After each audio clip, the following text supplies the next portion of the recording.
사도신경하심으로 우리의 신앙을 하나님 앞에 고백합니다. 나는 전능하신 아버지 하나님, 천지의 창조주를 믿습니다. 나는 그의 유일하신 아들 우리 주 예수 그리스도를 믿습니다. 그는 성령으로 잉태되어 동정녀 마리아에게서 나시고 본디오 빌라도에게 고난을 받아 십자가에 못 박혀 죽으시고 장사된 지 사흘 만에 죽은 자 가운데서 다시 살아나셨으며 하늘에 오르시어 전능하신 아버지 하나님 우편에 앉아 계시다가 거기로부터 살아있는 자와 죽은 자를 심판하러 오십니다. 나는 성령을 믿으며 거룩한 공교회와 성도의 교제와 죄를 용서받는 것과 몸의 부활과 영생을 믿습니다. 아멘. 찬송가 292장입니다.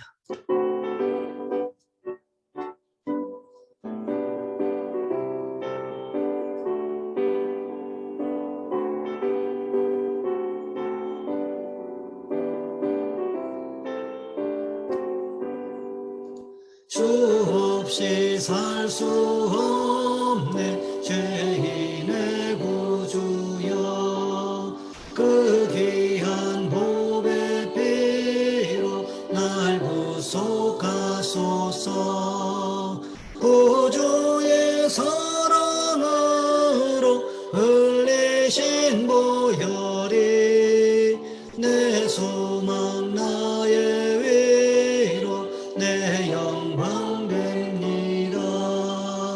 주 없이 살 수 없네 나 혼자 못 서리 힘없고 부족하며 지혜도 없도다 내 주는 나의 생명 또 나의 힘이라 주님을 의지하여 지혜를 얻으리.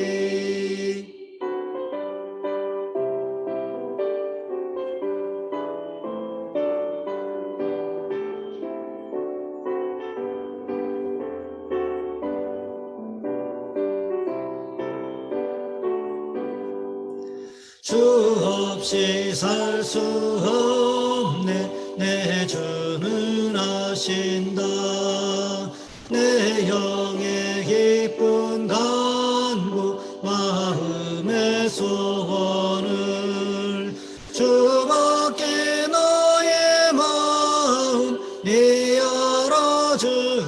알아주리요 내 마음 위로하사 평온케 하시네 주 없이 살 수 없네 세월이 흐르고 이 깊은 고독 속에 내 생명 끝나도 사나운 풍랑일 때 날 지켜주시니 내 곁에 계신 주님 늘 힘이 됩니다.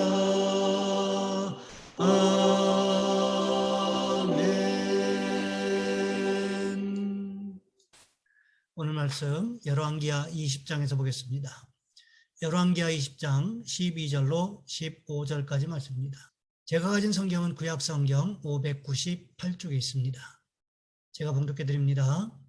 그때에 발라단의 아들 바벨론 왕 브로닥 발라단이 히스기야가 병들었다함을 듣고 편지와 예물을 그에게 보낸지라. 히스기야가 사자들의 말을 듣고 자기 보물고위에 금은과 향품과 보배로운 기름과 그의 군기고와 창고의 모든 것을 다 사자들에게 보였는데 왕궁과 그의 나라 안에 있는 모든 것 중에서 히스기야가 그에게 보이지 아니한 것이 없더라. 선지자 이사야가 히스기야 왕에게 나와 그에게 이르되 이 사람들이 무슨 말을 하였으며 어디서부터 왕에게 왔나이까? 히스기야가 이르되 먼 지방 바벨론에서 왔나이다 하니 이사야가 이르되 그들이 왕궁에서 무엇을 보았나이까 하니 히스기야가 대답하되 내 궁에 있는 것들을 그들이 다 보았나니 나의 창고에서 하나도 보지 아니한 것이 없나이다 하더라. 아멘. 오늘 본문의 말씀을 가지고 히스기야의 교만이라는 제목으로 함께 말씀을 살펴보겠습니다. 지금은 고인이 된 동화작가 정채봉 씨가 쓴 처음에 마음으로 돌아가라라는 책에서 잊을 수 없는 이야기를 읽은 적이 있습니다. 그것은 옷걸이들 간의 대화입니다. 세탁소에 갓 들어온 새 옷걸이에게 헌 옷걸이가 한마디 합니다. 너는 옷걸이라는 사실을 한시도 잊지 말길 바란다. 뜬금없는 충고에 새 옷걸이가 묻습니다. 왜 옷걸이라는 것을 그렇게 강조하시는지요? 그러자 헌 옷걸이가 새 옷걸이에게 이렇게 대답합니다. 잠깐씩 입혀지는 옷이 자기의 신분인 양 교만해지는 옷걸이들을 그동안 많이 보았기 때문이다. 이거를 읽으면서 저는 한방 얻어맞은 듯했습니다. 제가 잊고 있었던 것입니다. 제가 옷걸이라는 것을. 그것도 망가져 사용할 수 없었던 옷걸이였다는 것을 잊은 것입니다. 그러니 교만해진 것이지요. 온유할 수 없었던 것이지요. 다른 사람의 죄와 허물만 보일 뿐 내 자신의 죄와 허물이 보이지 않는 것이지요. 그러니 어떻게 온유할 수 있었겠습니까? 온유하고 싶습니까? 그렇다면 절대로 잊지 마십시오. 하나님 앞에서 우리가 죄와 허물로 죽었던 존재였다는 것, 교만한 존재였다는 것을 말입니다. 우리는 가끔씩 우리가 하나님의 은혜 없이는 살아갈 수 없는 존재라는 사실을 잊어버리고는 마치 내가 모든 것을 다 할 수 있는 양 소리치는 경우들이 있는데 그것이 바로 교만임을 우리는 기억해야 한다는 것입니다. 오늘 본문의 히스기야를 생각해 보시기 바랍니다. 히스기야와 남왕국 유다가 누구를 무시할 수 있는 상황에 처해 있었습니까? 그렇지 않지요. 남왕국 유다는 이제 가까스로 아수르의 침공에서 자유롭게 되었고 히스기야 자신도 하나님께 기도하여 죽을 병에서 치료받게 되었고 15년 생명 연장을 받게 되었다는 거지요. 그때 고대 근동 한쪽 구석에서 신흥 바벨론 제국이 자라나고 있었습니다. 바벨론 제국이 남왕국 유다를 생각해 보니까 신기한 면들이 있더라는 거지요. 분명히 아수르를 이길 수 있는 전력이 안 되는데 이겼다는 거지요. 그 원인이 무엇인지를 모른 채로 전쟁하면 승리할 수 있는 확률이 낮다는 것을 알았다는 거지요.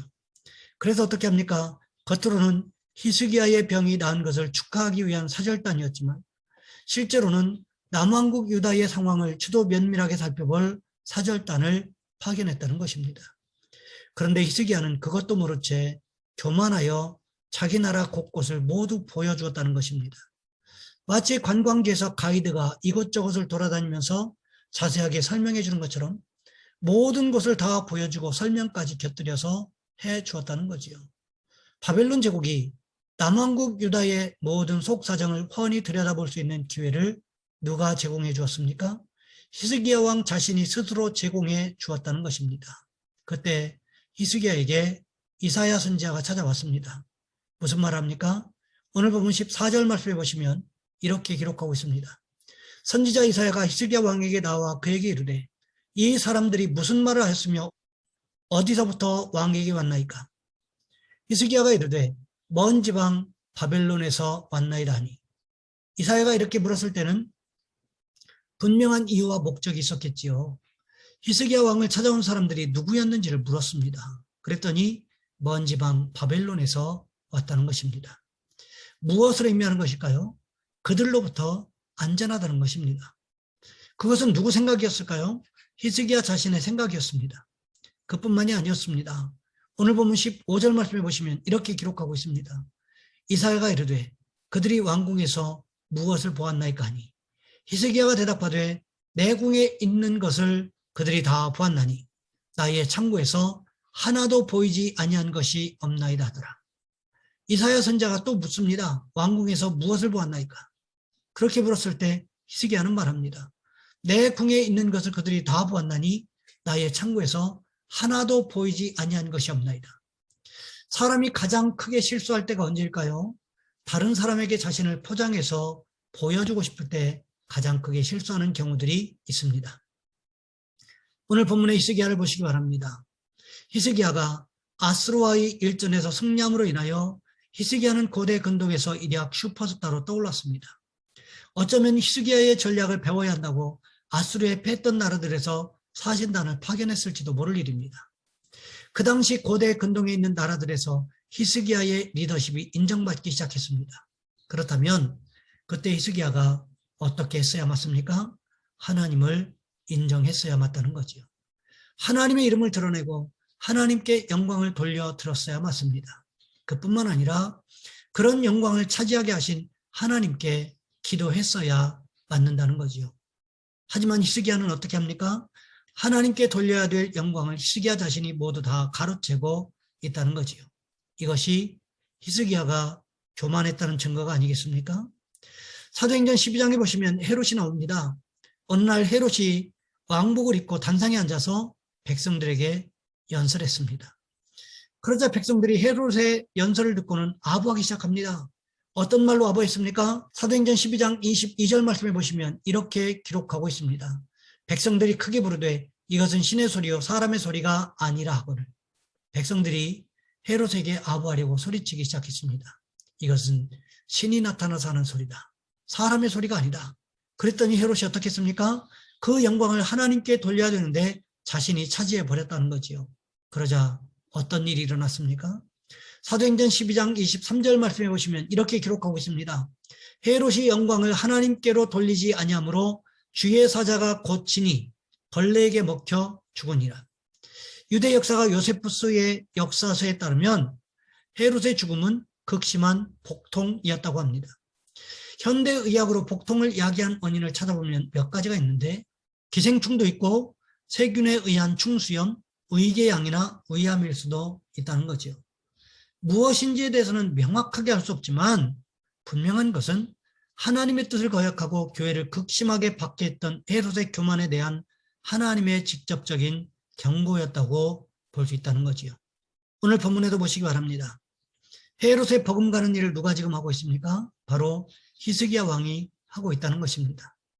고대 근동에서 자신이 유명세를 타기 시작하자 히스기야는 하나님을 제치고 자신이 전면에 드러나기 시작했다는 것입니다. 이것은 곧 하나님 앞에 교만한 것을 이야기하고 있습니다. 원래 히스기야가 이런 사람이었습니까? 그렇지 않습니다. 아수르 왕 사네립이 쳐들어왔을 때, 또 사네립의 신하 랍사게가 모든 말로 조롱할 때, 그때도 여전히 기도하던 히스기야가 이상하게도 바벨론 사신단을 맞이하는 일에는 전혀 기도하지 않았다는 거지요. 바벨론 사신단을 맞이하면서 하나님 앞에 지혜를 구하지 않으니 자신의 판단을 따를 수밖에 없게 되고 결국 하나님 앞에 교만을 선택할 수밖에 없었다는 것입니다. 그렇다면 우리는 어떻게 해야 하는 것일까요? 모든 일을 기도함으로 하나님의 손에 맡겨드리는 축복이 있으시기를 주님의 이름으로 부탁을 드립니다. 이 시간 우리 한 목소리로 함께 기도하겠습니다. 하나님, 우리가 항상 기도에 힘쓸 수 있도록 도와주시옵시고 우리의 모든 인생을 하나님 손에 맡겨드리는 축복이 있게 도와주옵소서. 또한 기도하실 것은 오늘 특별히 주일인데 주일 예배를 위하여 하나님 예배하시는 예를 우리에게 내려달라고 이 시간 우리 주여 한번 간절히 부르신 후에 한 목소리 함께 기도합니다. 주여 사랑의 하나님, 우리를 도와주시기를 원합니다.